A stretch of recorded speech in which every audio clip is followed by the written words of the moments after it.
우리 한번 인사 나눌까요? 주님의 이름으로 사랑하고 축복합니다 하고, 주님의 이름으로 사랑하고 축복합니다.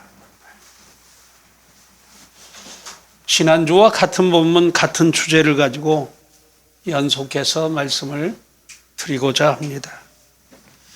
다윗을 가리켜 다윗 대왕이라 부르는 이유는 이스라엘과 유다의 역대 왕들 가운데 다윗 왕과 같은 존재가 더 없기 때문에 그렇습니다. 다윗 왕은 통일 이스라엘 왕으로서 가장 강력한 나라를 건설한 그런 왕입니다. 다윗 왕이 그런 강력한 왕국을 건설할 수 있었던 것은 다윗 왕 혼자만의 힘이 아니었습니다.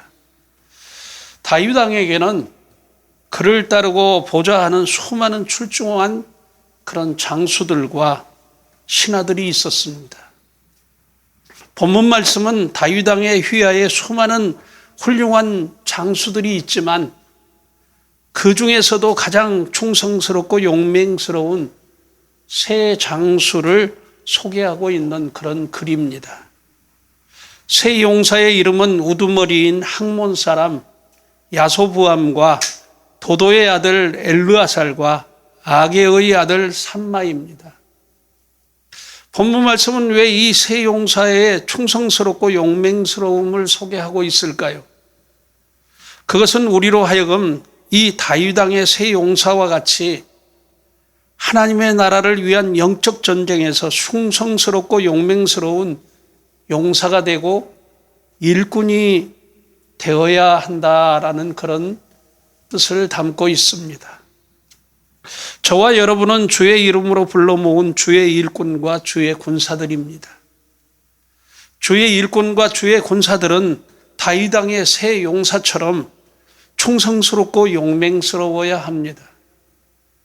그래야만 우리의 왕이신 예수님이 기뻐하시고 우리를 통해 하나님의 나라인 사랑이 넘치는 교회가 크게 부흥되어지고 견고히 세워지기 때문에 그렇습니다. 한국 교회사의 발자취를 더듬어 보면 교회가 크게 부흥되고 성장된 배경에는 수많은 충성스럽고 용맹스러운 주의 일꾼들의 섬김이 있었습니다. 주님의 몸된 교회를 다윗 왕의 세 용사처럼 충성스럽고 용맹스럽게 섬기면 우리 하나님께서 그들과 그 자손들에게 크게 복을 주시고 그들을 존귀케 하십니다. 본문 말씀이 우리에게 주시는 하나님의 뜻과 섭리가 무엇이냐? 지난주에는 죽도록 충성하는 일꾼이 되자라는 그런 요지로 잠시 말씀을 함께 나누었습니다. 우리가 진정으로 섬겨야 할 나라는 세상 나라가 아닌 하나님의 나라입니다. 그리고 우리가 섬겨야 할 우리의 왕은 예수님이십니다. 그래서 우리는 하나님의 나라에 충성스럽고 용맹스러운 새 용사와 같은 주의 군사가 되어야 합니다. 예수님은 계시록 2장 10절 하반절을 통해서 우리에게 이렇게 명령하십니다. 내가 죽도록 충성하라. 그리하면 내가 생명의 멸류관을 내게 주리라 라고 말씀하십니다. 또 예수님은 마가복음 8장 34절부터 35절을 통해 예수님의 제자된 사람의 자세를 이렇게 말씀합니다. 무리와 제자들을 불러 이르시되 누구든지 나를 따라오려거든 자기를 부인하고 자기 십자가를 지고 나를 따를 것이니라. 누구든지 자기 목숨을 구원하고자 하면 잃을 것이요 누구든지 나와 복음을 위하여 자기 목숨을 잃으면 구원하리라.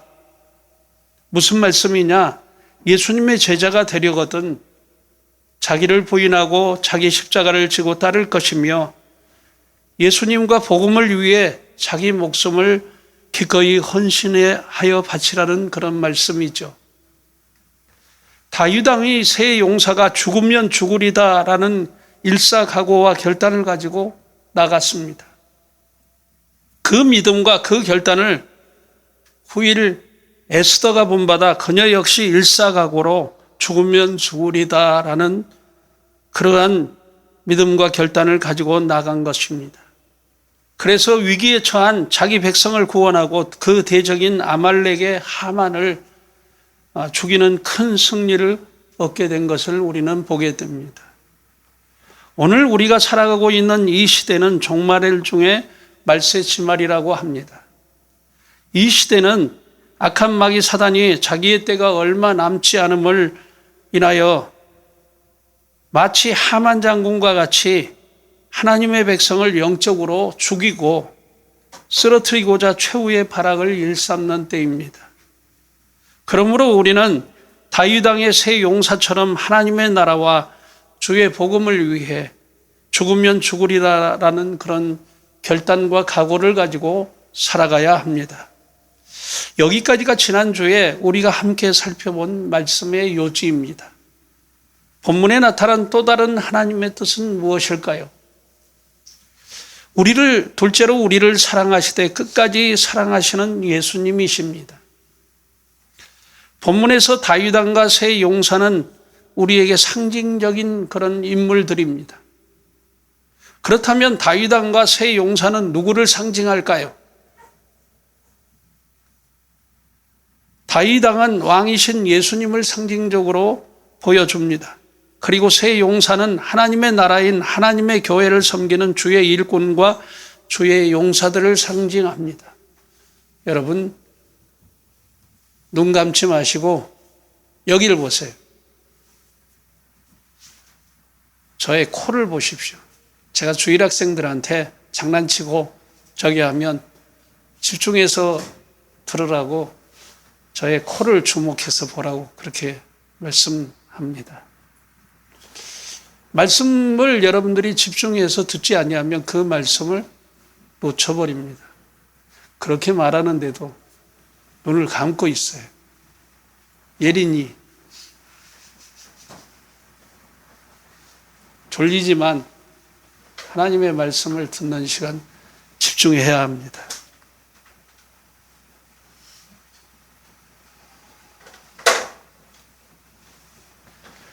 다윗 왕과 새 용사는 상징적인 인물이라고 했습니다. 다윗 왕은 왕이신 예수님을 상징적으로 보여줍니다. 그리고 새 용사는 하나님의 나라인 하나님의 교회를 섬기는 주의 일꾼들과 주의 용사들을 상징합니다.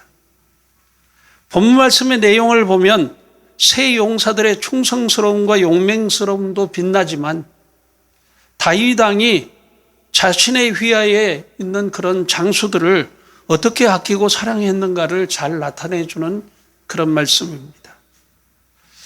다윗 왕의 소원은 자기 고향인 베들레헴 성문 곁에 있는 우물물을 시원하게 마셔보는 것이 그의 소원이었습니다.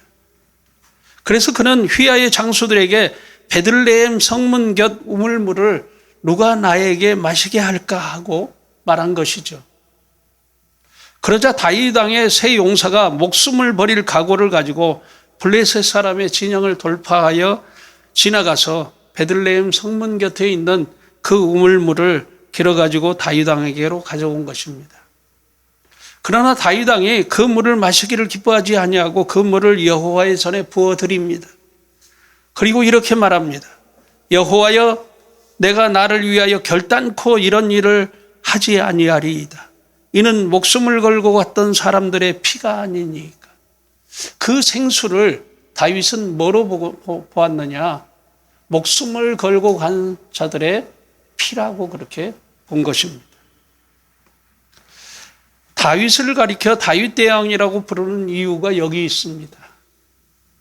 그는 그의 휘하의 장수들을 무척이나 아끼고 사랑한 그런 사랑의 왕이었습니다. 다윗 왕은 왕이신 예수님을 상징적으로 보여준다고 말씀드렸습니다.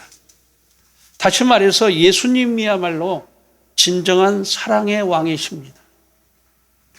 요한복음 13장 1절에 보면 십자가의 고난을 앞둔 예수님의 심경을 이렇게 말씀하고 있습니다. 우리 같이 함께 읽어보도록 하겠습니다. 시작. 유월절 전에 예수께서 자기가 세상을 떠나 아버지께로 돌아가실 때가 이른 줄 아시고 세상에 있는 자기의 사람들을 사랑하시되 끝까지 사랑하시니라. 여기서 자기의 사람들이란 예수님의 12 제자들과 예수님을 믿고 따르는 주의 형제 자매들을 가리켜 말합니다. 그들을 사랑하시되 끝까지 사랑하신 예수님이십니다. 가룟 유다가 누구입니까? 조금 있으면 스승이신 예수님을 은 30에 팔아먹을 파렴치한 배반자입니다. 예수님의 수제자 베드로 역시 한심하기 이를 데 없는 그런 자입니다. 겁에 질려 작은 계집종 앞에서 예수님을 모른다고 배신한 그런 자입니다. 예수님의 다른 제자들 또한 마찬가지입니다. 예수님이 대제사장들이 보낸 아랫사람들에게 붙잡혀 가시자 걸음아 날 살려라 하고 뿔뿔이 다 도망쳐버린 비겁한 자들이 예수님의 제자들의 모습이죠. 누구 하나 당당하고 떳떳하게 내가 예수님의 제자라고 나서는 자들이 단 하나도 없었습니다. 하지만 예수님은 그런 자들을 사랑하시되 끝까지 사랑하신 것입니다. 이쯤에서 솔직히 우리 자신들의 모습을 한번 거울에 비춰보아야 합니다. 우리들은 예수님의 제자들과 다를까요? 우리들 역시 제자들과 별반 다르지 않는 그런 존재란 사실입니다. 아마도 우리가 예수님의 제자였다면 우리는 그들보다 더 파렴치하고 흉악한 죄를 저질렀을 것입니다. 그래서 사도 바울은 자신을 말씀의 거울에 비춰보고 나는 죄인 중에 괴수라라고 그렇게 고백한 것입니다. 나 같은 죄인, 괴수를 사랑하셔서 구원하시려고 나를 대신해 십자가에 못 박히신 분이 예수님이십니다. 우리가 그 은혜와 사랑을 영원히 감사드리며 찬양드려야 할 줄 믿습니다. 사랑은 하나님께서 죄인을 구원하시는 구원의 출발점입니다. 그래서 요한복음 3장 16절에 이렇게 말씀합니다. 하나님이 세상을 이처럼 사랑하사 독생자를 주셨으니 이는 그를 믿는 자마다 멸망치 않고 영생을 얻게 하려 하심이라 라고 말씀합니다. 예수님은 하나님께서 우리를 사랑하시는 사랑의 확증이십니다. 그 사실을 사도 바울은 로마서 5장 8절에 이렇게 말씀합니다. 우리 같이 함께 읽어보도록 하겠습니다. 시작. 우리가 아직 죄인 되었을 때에 그리스도께서 우리를 위하여 죽으심으로 하나님께서 우리에 대한 자기의 사랑을 확증하셨느니라. 예수님은 하나님의 사랑의 확증이십니다. 다시 말해서 예수님은 사랑이시다라는 그런 말씀이시죠. 예수님은 요한복음 15장 9절을 통해 우리에게 이렇게 말씀하십니다. 같이 함께 읽어보도록 하겠습니다. 시작. 아버지께서 나를 사랑하신 것 같이 나도 너희를 사랑하였으니 나의 사랑 안에 거하라. 여기서 예수님은 우리를 향해 나의 사랑 안에 거하라고 권면합니다. 왜 나의 사랑 안에 거하라라고 권면하시는 걸까요? 그것은 우리가 예수님의 사랑 안에 거할 때 가장 행복하고 기쁨이 넘치는 그런 행복한 삶을 살 수 있기 때문에 그렇습니다. 그렇다면 어떻게 해야 예수님의 사랑 안에 거할 수 있을까요? 그 해답의 말씀이 요한복음 15장 10절의 말씀입니다. 우리 같이 함께 그 말씀을 읽어보도록 하겠습니다. 시작. 내가 아버지의 계명을 지켜 그의 사랑 안에 거하는 것 같이 너희도 내 계명을 지키면 내 사랑 안에 거하리라. 예수님께서 우리에게 가르쳐 주신 가장 큰 계명이 있습니다. 그 계명이 무엇이냐? 예수님께서 요한복음 13장 34절 말씀을 통해서 우리에게 가르쳐 주신 계명입니다. 같이 함께 읽어보도록 하겠습니다. 시작. 새 계명을 너희에게 주노니 서로 사랑하라. 내가 너희를 사랑한 것 같이 너희도 서로 사랑하라. 예수님께서 우리에게 가르쳐 주신 가장 큰 계명은 사랑이십니다. 사도 바울은 로마서 13장 8절에 사랑을 이렇게 말씀합니다. 같이 함께 읽어보도록 하겠습니다. 시작. 피차 사랑의 빛 외에는 아무에게든지 아무 빛도 지지 말라. 남을 사랑하는 자는 율법을 다 이루었느니라. 이 말씀에서 우리가 더욱 주목할 말씀은 남을 사랑하는 자는 율법을 다 이루었느니라 라는 그 말씀입니다. 사도 바울은 더 나아가서 로마서 13장 9절에 이렇게 말씀합니다. 같이 함께 읽어보도록 하겠습니다. 시작. 간음하지 말라, 살인하지 말라, 도둑질하지 말라, 탐내지 말라 한 것과 그 외에 다른 계명이 있을지라도 내 이웃을 내 자신과 같이 사랑하라 하신 그 말씀 가운데 다 들었느니라. 무슨 말씀입니까? 사랑을 하면 이웃에게 대하여 간음을 행할 수 없고 살인을 저지를 수도 없고 도둑질할 수도 없고 남의 것을 탐낼 수도 없다는 그런 말씀입니다. 또 그 외에 그 어떤 계명이 있을지라도 남을 사랑하면 그 율법을 범하고 그 죄를 지을 수 없다는 그런 말씀이죠. 사도 바울은 결론적으로 사랑에 대해서 로마서 13장 10절을 통해서 이렇게 말씀합니다. 같이 함께 읽어보도록 하겠습니다. 시작. 사랑은 이웃에게 악을 행하지 아니하나니 그러므로 사랑은 율법의 완성이니라. 사실 하나님께서 우리에게 율법을 주신 것은 그것으로 남을 비판하고 정죄하라고 주신 것이 아닙니다. 하나님이 우리에게 율법을 주신 목적은 서로 사랑하라고 주신 것입니다. 유감스럽게도 바리새인이나 서기관들은 하나님의 율법을 가지고 이웃을 비판하고 정죄하기를 좋아했습니다. 그래서 예수님으로부터 독사의 자식들이라는 그런 책망을 들은 것입니다. 만일 우리가 우리의 이웃이 행한 잘못을 긍휼과 사랑으로 대하지 아니하고 율법을 가지고 판단하거나 정죄한다고 하면 우리들 역시 바리새인들이나 서기관들과 다를 바 없을 것입니다. 돌이켜보면 믿음은 사랑의 결정체입니다. 우리가 하나님을 어떻게 사랑하고 이웃을 어떻게 사랑하느냐, 그것이 곧 믿음의 척도라는 말씀이죠. 만일 여러분이 하나님을 전심으로 사랑하지 아니하거나 이웃을 제 몸과 같이 사랑하지 아니하면 그 믿음은 거짓인 것입니다. 그러므로 우리가 하나님을 전심으로 사랑하고 우리의 이웃인 형제 자매를 자신의 몸과 같이 사랑해야 합니다. 그래서 사도 바울은 우리를 향해 고린도전서 16장 14절 말씀에 이렇게 말씀합니다. 같이 함께 읽어보도록 하겠습니다. 시작. 너희 모든 일을 사랑으로 행하라.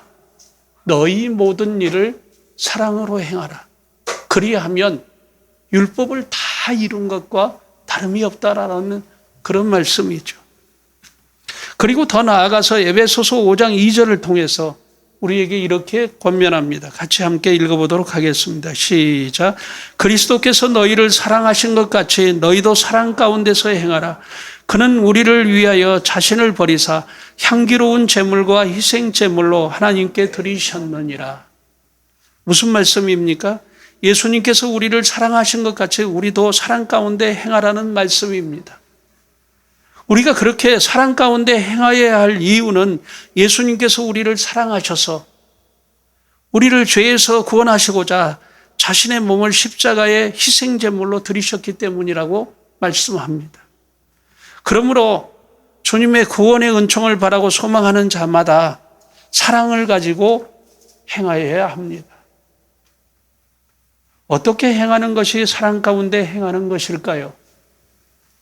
사도 바울이 고린도전서 13장 4절부터 7절 말씀을 통해서 우리에게 권면하신 것 같이 그렇게 행하여야 합니다. 이웃에 대해서 오래 참아야 합니다. 부드럽고 따뜻한 마음을 가지고 행하여야 합니다. 남을 시기하지 말아야 합니다. 자기를 자랑하지 아니하며 교만하지 말아야 합니다. 남을 존중해주고 배려함으로 무례히 행하지 않아야 합니다. 욕심을 버림으로 자기 유익을 구하지 않아야 합니다. 분노를 억제함으로 성내지 말아야 합니다. 악한 것을 생각하지 아니하며 착하고 선한 마음으로 행하여야 합니다. 불의를 기뻐하지 아니하며 진리와 함께 기뻐해야 합니다. 모든 것을 참으며 모든 것을 믿으며 모든 것을 바라며 모든 것을 견디어야 합니다. 그것이 사랑 가운데 행하는 삶의 모습입니다. 이렇게 말씀드리면 어떤 사람은 목사님, 우리가 천사가 아닌 바에 어떻게 그와 같이 행할 수 있겠습니까? 하고 부정적인 견해를 가지고 말하는 분도 있을 수 있을 것입니다. 물론 우리가 육신의 생각과 가치관을 가지고 도저히 이렇게 살아갈 수는 없을 것입니다.